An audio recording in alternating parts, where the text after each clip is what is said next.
तो यूपी में राज्यसभा की 10 सीटों पर चुनाव के बीच समाजवादी पार्टी की मुश्किलें कम होने का नाम नहीं ले रही है। सपा प्रमुख अखिलेश यादव के करीबी माने जाने वाले मनोज पांडे ने विधानमंडल में मुख्य सचेतक पद से इस्तीफा दे दिया है। इन सबके बीच दावा किया जा रहा है कि योगी सरकार के मंत्री दयाशंकर सिंह उनके आवास पर पहुंचे। यहां उन्होंने सीएम योगी आदित्यनाथ से मनोज पांडे की बात कराई। कयास ये भी लगाए जा रहे हैं कि मनोज पांडे दयाशंकर सिंह के साथ विधानसभा आएंगे और वोट भी करेंगे। इस बीच मनोज पांडे सीएम योगी से भी मिलने जा सकते हैं। आपको बता दें कि मनोज पांडे पिछले 2 दिनों से अपनी पार्टी के संपर्क में नहीं थे।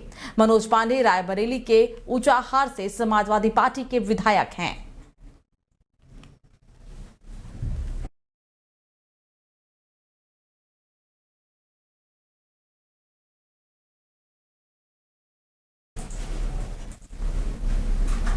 और इस खबर पर ज्यादा जानकारी के लिए फोन लाइन पे हमारे साथ संवाददाता हिमांशु दुबे जुड़ गए हैं। हिमांशु, क्योंकि राज्यसभा की 10 सीटों पे आज मतदान है, ऐसे में ये समाजवादी पार्टी के लिए एक बहुत बड़ा झटका कहा जा सकता है। बिल्कुल, देखिए जिस तरीके से आज उत्तर प्रदेश की 10 राज्यसभा सीटों के लिए जो मतदान हो रहा है, लेकिन उसी बीच जो समाजवादी पार्टी के बहुत ही बड़े नेता हैं और आपको ये भी बताएं कि अखिलेश यादव के बेहद करीबी हैं विधायक जो है मनोज कुमार पांडे, उन्होंने कहीं ना कहीं इस्तीफा दे दिया है। जो मुख्य सचेतक पद से उन्होंने इस्तीफा दिया है और पत्र जारी करके उन्होंने ये पूरी जानकारी दी है। और आपको बताएं कि जिस तरीके से वो उत्तर प्रदेश में जब समाजवादी पार्टी की सरकार थी तो वो कैबिनेट मंत्री भी रह चुके हैं। और आपको बताएं कि ऊंचाहार जो विधानसभा सीट है वहां से विधायक हैं, रायबरेली में ऊंचाहार जो विधानसभा सीट है वहां से विधायक है। और देखिए जिस तरीके से राज्यसभा का चुनाव हो रहा है तो उसमें ये आशंका जताई जा रही है, पूरी संभावना है कि क्रॉस वोटिंग होगी। तो ऐसे में मनोज पांडे का इस्तीफा देना समाजवादी पार्टी से कहीं ना कहीं मुख्य सचेतक पद से एक बहुत बड़ा झटका है अखिलेश यादव के लिए भी, क्योंकि वो उनके बेहद करीबी बताए जाते हैं।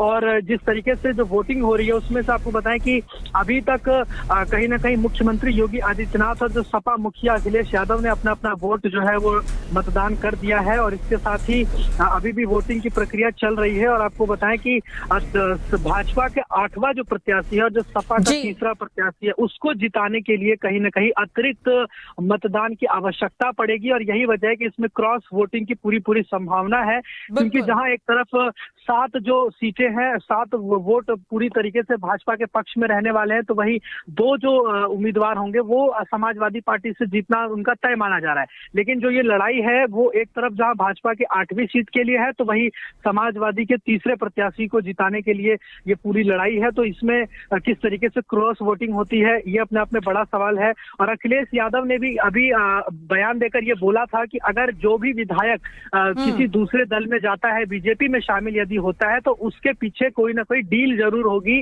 उसको कहीं ना कहीं प्रलोभन दिया जाएगा या फिर उसके साथ कोई ऐसी डील करी जाएगी जिसके बाद ही विधायक जो है दूसरी पार्टी में जाएगा। लेकिन इसका जवाब सिर्फ जनता जो है वो कहीं ना कहीं लोकसभा चुनाव में, विधानसभा चुनाव में उस प्रत्याशी को जरूर देगी।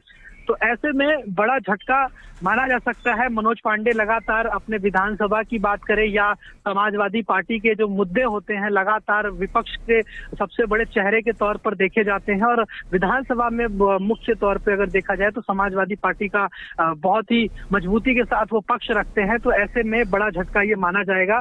तो देखना होगा कि इसका कितना असर आज के इस वोटिंग में पड़ता है। और खबर ये भी पता चली है कि जो दयाशंकर सिंह है उनसे कहीं ना कहीं बातचीत हुई और उनके वो घर भी गए, मुलाकात हुई है। और वहां पर मुख्यमंत्री जो योगी आदित्यनाथ हैं उनसे भी उनकी फोन पर बातचीत हुई है। ये जानकारी अभी तक मिल रही है, जो सूत्रों से जानकारी पता चली है उसके मुताबिक मनोज पांडे की मुख्यमंत्री योगी आदित्यनाथ से फोन पर बातचीत हुई है। और कहीं ना कहीं उसके बाद अब वो ऐसे भी उम्मीद किया जा रहा है कि वो मुख्यमंत्री से मिलेंगे, मुलाकात करेंगे और उसके बाद हो सकता है कि भारतीय जनता पार्टी में वो शामिल भी हो जाए। जी बिल्कुल हिमांशु, अभी तक किसी भी नेता का समाजवादी पार्टी के या फिर यूं कहें कि अखिलेश यादव कोई आधिकारिक बयान नहीं आया है। मनोज पांडे भी कुछ बोलने से बच रहे हैं, सीएम योगी से वो मुलाकात करने वाले हैं। तो इन तमाम चीजों का क्या सियासी मायने है? मतलब ये कहा जा सकता है कि वो हो सकता है कि बहुत जल्दी बीजेपी में शामिल हो जाएंगे, मतलब आधिकारिक तौर पर वो बीजेपी के साथ हाथ मिला लेंगे। बिल्कुल, बिल्कुल, निश्चित तौर पर आपने सही कहा कि जो मनोज पांडे हैं वो बीजेपी में शामिल हो जाएंगे, क्योंकि देखिए इसकी जानकारी आपको हम बता रहे हैं कि सपा ये जो नेता हैं उन्होंने जब अखिलेश यादव को चिट्ठी लिखी उसमें उन्होंने स्पष्ट ये बात बोली है कि मैं विधानसभा का मुख्य सचेतक के रूप में कार्य कर रहा था, नियुक्त था, और अब ऐसे में मैं इस पद से इस्तीफा दे रहा हूँ, त्यागपत्र दे रहा हूँ और कृपया आप इसको स्वीकार कर ले। उन्होंने पत्र में ये बड़ी बात बोली, जिसके बाद मनोज पांडे जो हैं ये जो जानकारी मिली है कि वो दयाशंकर जो है उनके पास वो गए, उनसे मुलाकात हुई और इसके बाद योगी आदित्यनाथ की फोन पर बातचीत हुई और इसके बाद दयाशंकर सिंह का बड़ा बयान भी निकलकर सामने आ गया है। मनोज पांडे के मुद्दे पर जब उनसे सवाल किया गया इस्तीफे को लेकर तो दयाशंकर सिंह की तरफ से ये कहा गया है कि मनोज पांडे हमेशा सनातन धर्म के पक्षधर रहे हैं। रामलला का दर्शन करने के लिए जब प्रस्ताव आया था तब वे चाहते थे कि सभी लोग दर्शन करने के लिए जाएं, लेकिन लोगों ने उसका विरोध किया। आज पीएम मोदी की नीतियों पर विश्वास करके वो ये निर्णय ले रहे हैं। यानी कि जो दयाशंकर सिंह का जो बयान ये अभी आया है कहीं ना कहीं उससे स्पष्ट हो जाता है कि अब बीजेपी में उनका आना बिल्कुल पक्का माना जा रहा है, कंफर्म है, क्योंकि दयाशंकर सिंह की ये जो बड़ी बात है कि वो सनातन धर्म के पक्षधर रहे हैं और लगातार जिस तरीके से प्रधानमंत्री की जो योजनाएं हैं, जो नीतियां हैं, उस पर विश्वास करके उन्होंने ये निर्णय लिया है इस्तीफे का।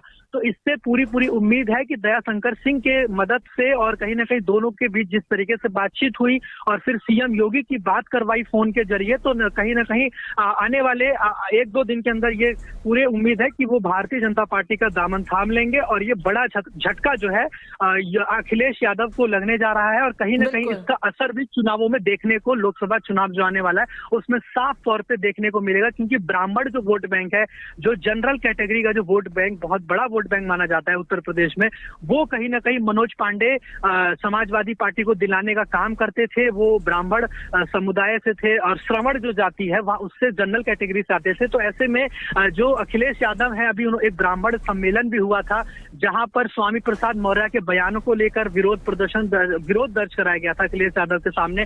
यानी कि थोड़ी नाराजगी जरूर चल रही थी, जिस तरह से पार्टी के अंदर आपसी जो कलह चल रही थी स्वामी प्रसाद मौर्य के जो बयानों को लेकर, जिस तरह से वो सनातन के विरोध में बयान दे रहे थे, उसके बाद से मनोज पांडे कुछ नाराज चल रहे थे। तो ऐसे में कई ऐसी वजहें हो सकती हैं जिसके चलते ही उन्होंने पार्टी के इस तरीके से उन्होंने इतना बड़ा निर्णय लिया है और निश्चित तौर पर भारतीय जनता पार्टी का दामन थाम सकते हैं और इसके पीछे यही सब वजह बताई जा रही है जिसके चलते उन्होंने आज इतना बड़ा फैसला लिया है। जी बिल्कुल हिमांशु, तमाम जानकारी साझा करने के लिए बहुत बहुत शुक्रिया। तो मनोज पांडे समाजवादी पार्टी के सचेतक पद से इस्तीफा दे चुके हैं। अब सीएम योगी से उनकी कुछ ही घंटों में मुलाकात होने वाली है, जैसे कि खबरें आ रही हैं।